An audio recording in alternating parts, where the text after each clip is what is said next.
Hey everyone, thank you again for joining. We're going to demo some of the new features in .NET Report.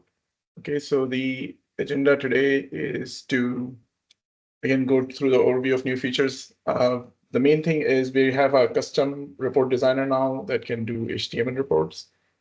We also have a new feature for sub-reports.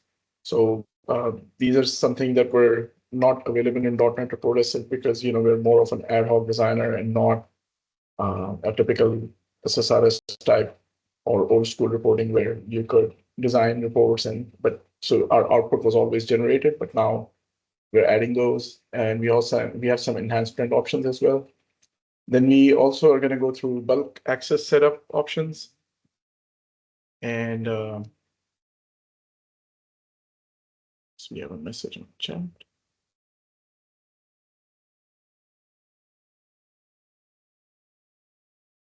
Okay, sorry about that.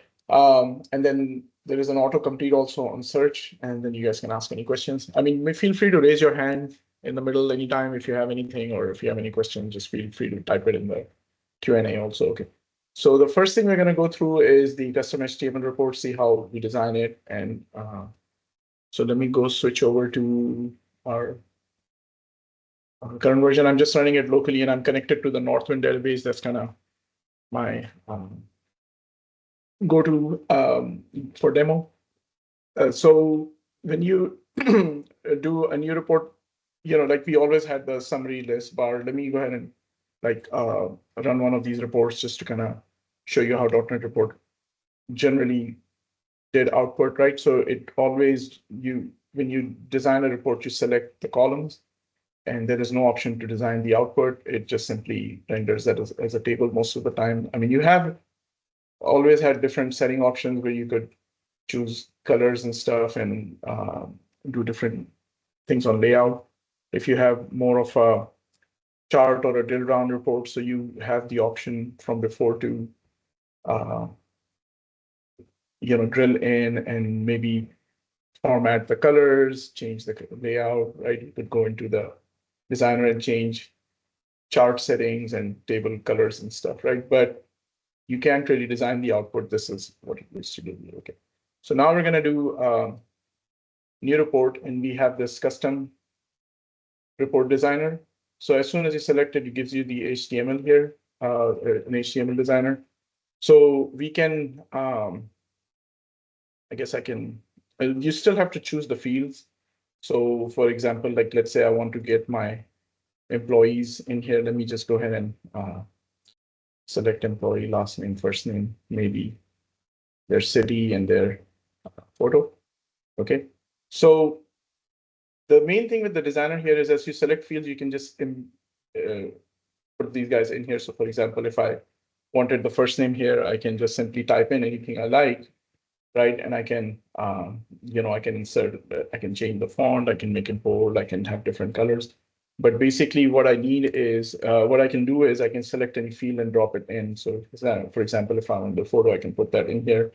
And then I can, do other formatting. I can insert a table, other things, but this is just a basic one, right? So we can simply do something like this: first name, last name,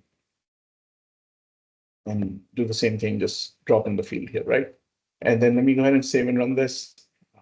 See, I custom report. Okay, so I want to change this to group because obviously we don't want aggregation here, but that's kind of what the idea is, that you can actually design the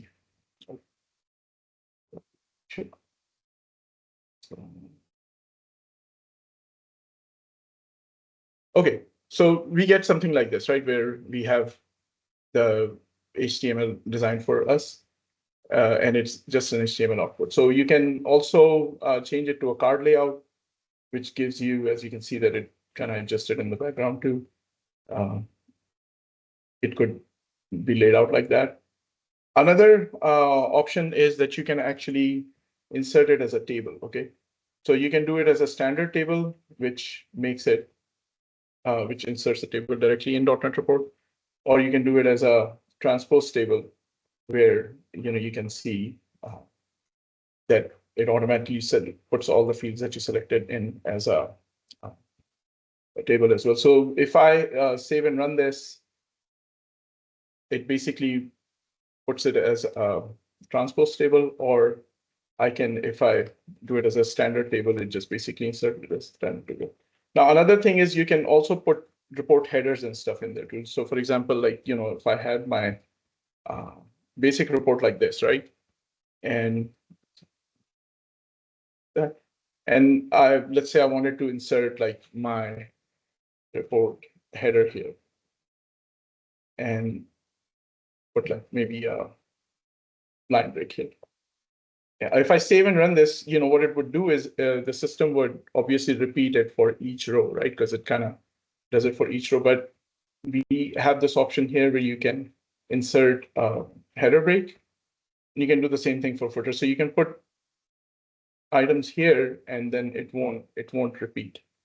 So my report header will just be once, and then everything else would just follow. Okay. So it's pretty advanced that way. You can do the same thing with a table, right? So you can insert a standard table here. It would do the same thing. Okay. So the other thing is that once you insert a table, right, you have formatting options. So as you hover over and click on tables, you can resize columns and stuff. You can choose different background colors. So for example, if I want my table background to be something nicer, like blue here, and then I can change the font color to something nicer, like a white. Oops, should have done the font color.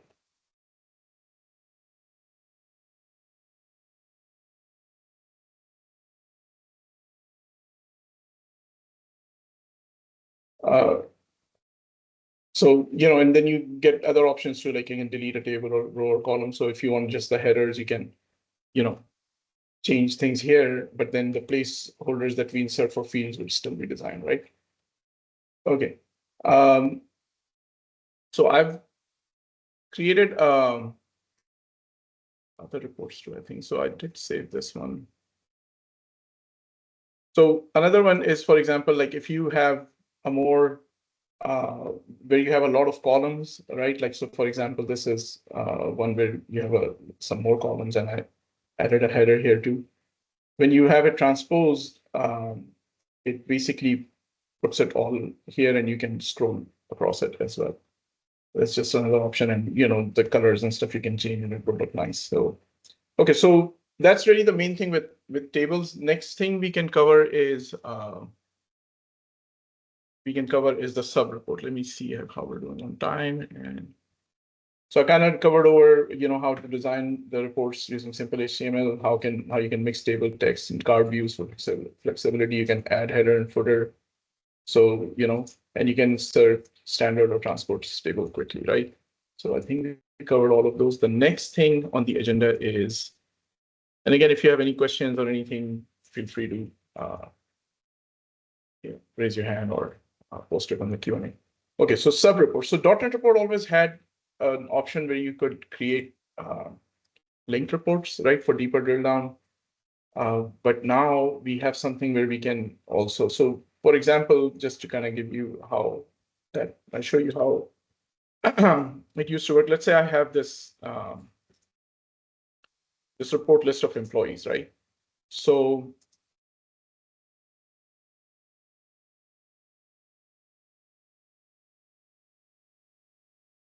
okay, so this is just a basic report where I have all my employees in here, right? Now, let's say I have, let me just create a regular report, like, for example, an order report, okay, where I can choose the order ID, employee, maybe order date, different things. And actually, sort of employee from here, I'll choose employee's first name. Here, okay. So this is just basically a simple list report. I can do it as a list report or a summary report, but where I'm just group it, and I'll just add a filter for all the orders that are done this month. Okay, so it's just a simple report which will just list the order date and the employee's first name who did the order, right? But I always had the option to link it to a different report. I can link it to a URL, so companies or other enterprise users, what they use it for is to link the report to another page in their application. But you can also list it to another report where you can say, okay, so I can list it to the employee report, that list, and then I can send the first name as a filter, right? So this is the new part where when you include a link now, it shows a sub-report, but let me not do the sub-report right now, just kind of show you how this basic one works. Call it first list. Say no. Okay, so this is how it would work where you have a link sent directly to the employee, right? So you could click on it and then .NET Report would open the list of employee report, but it would filter for just that employee. So you would have to jump to a different page. But now with the sub report option, you can just simply add it as a sub report within, right?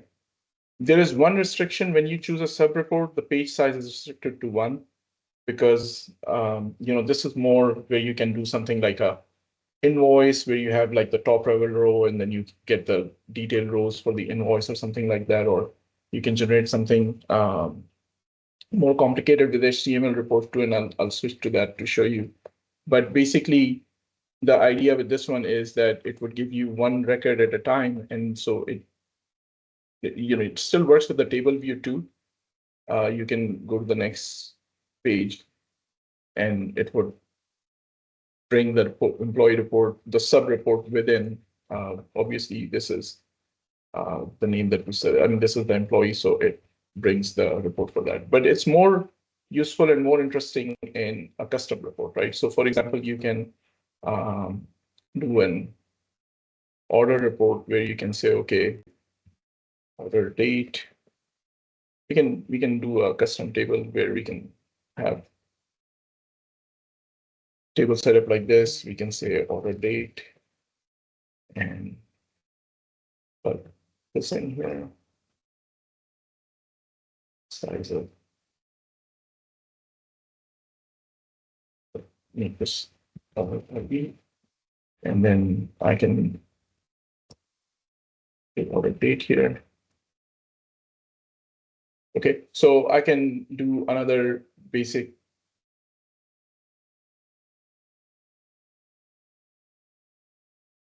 Sure, where the whole thing went. Okay, it is. Okay.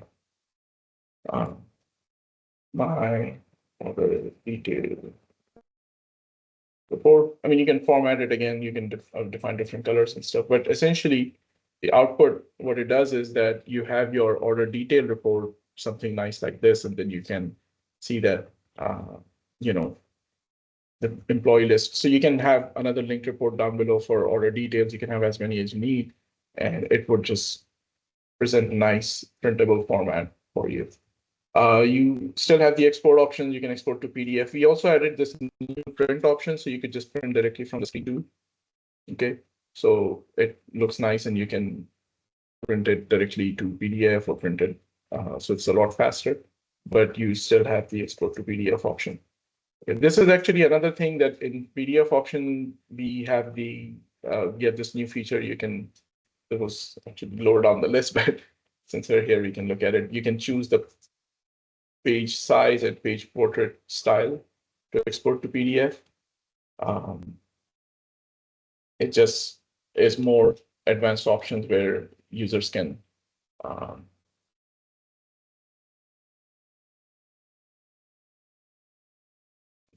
you can basically do a more printable report there. Okay.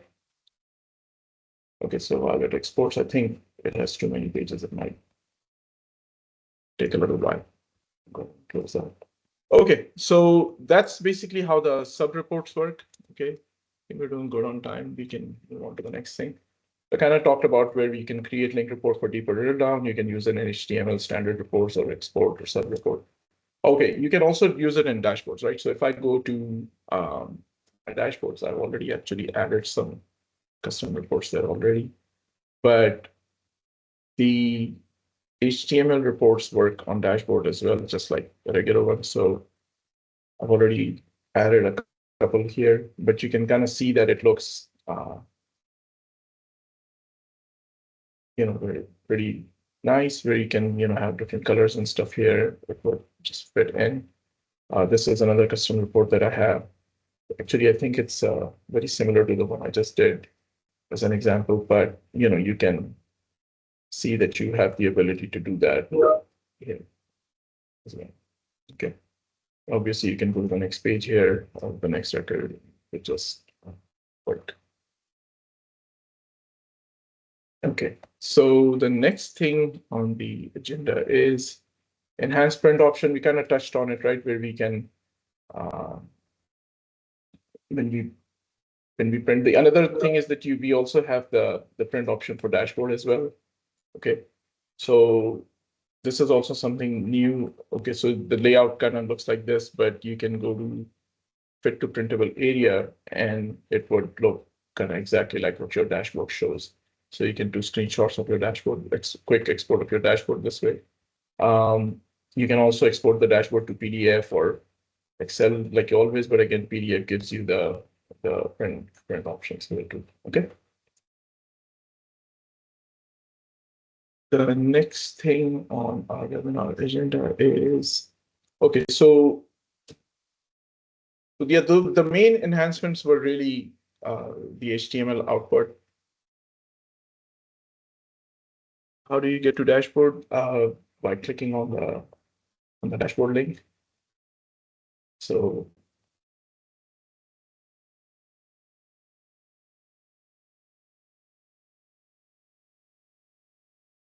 yeah, that dashboard's been included in .NET Report for a long time. It's just always been part of the main application.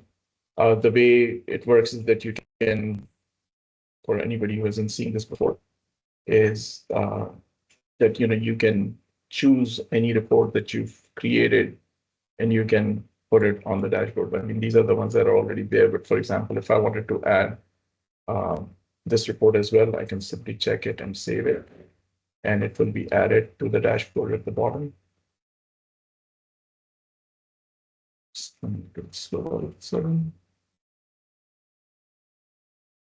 Okay. So this is my new report that it just added. I always have the sure what happened to my network. Oops.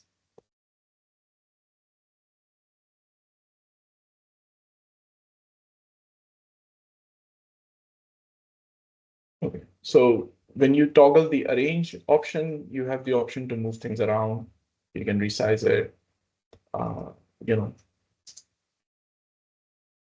And in dashboard, you always have this pop-up option where you can expand and look at the report directly. You also have the coloring options as always, so you can, for example, change your report colors and stuff, right? And you can resize things to fit in. So if I want to change this to an area, you can see how it looks like right away. Let's say if I want to change the background color to something. So from here, you can, I guess that wasn't as nice, but you get the idea that you can do these kind of things here, right? Okay.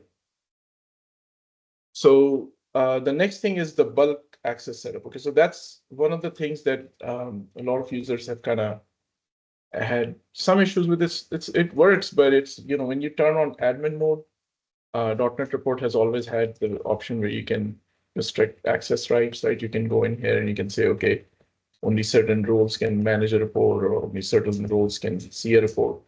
But you have to do it individually on each and every report, right? So you go in, you search for your report, and you can edit it. But now in setup, we've had this manage access section there before as well, where users could go and select a report here. So rather than going into each individual report and editing it, you could go here and change access one by one. But what we've done is we've added this bulk actions option. Okay. And what this does is it lets you actually choose multiple reports together, and then you can apply security setting to all of them. So you can go and let's say all of these should be done by just normal. So you can, basically say that all these selected reports would get that access on. So you have the option now to choose multiple reports. Search also works here, so you can search for different reports and search. But but if you want to apply to something for the whole folder, you can just select the folder and then apply the setting. So it makes it a little easier to apply security settings to multiple reports together. Okay. Hey, so this is, I'm sure. So that's another. Can I give you the?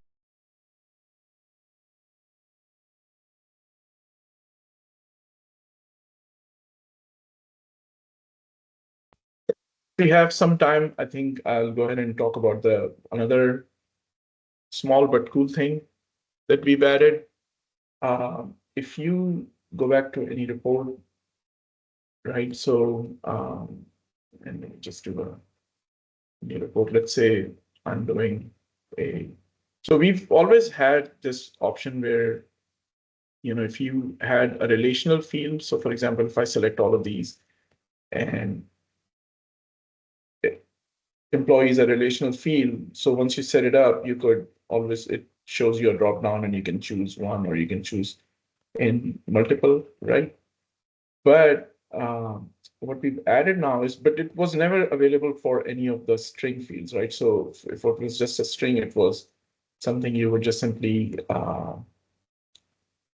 type in as a regular string. But with Dotnet Report, what we've done now is that, it automatically, for any string field, it automatically creates a autofill filter. So you can basically say, you can also use N here or Canada or Mexico. So it has the autocomplete feature now, which automatically uses Ajax to search your data field. You actually don't even have to do anything in setup. If it's a string field, it would just automatically do a distinct on your string field and just get all the values out for you. So that's another useful little thing that we've added. Okay. So I think those are all the features. I think we're kind of getting close to on time also. I think we're going to save 10 minutes for everybody, but that's really the main new features that I wanted to cover. Let me know if anybody has any questions before we connect. Thank you, Brandon. Thank you, Ahmed. Thank you, guys. Appreciate the good feedback. I'm glad that you guys all like it so far. Nothing bad, so that's good. Okay, I think we can end the call now. Thanks, everybody.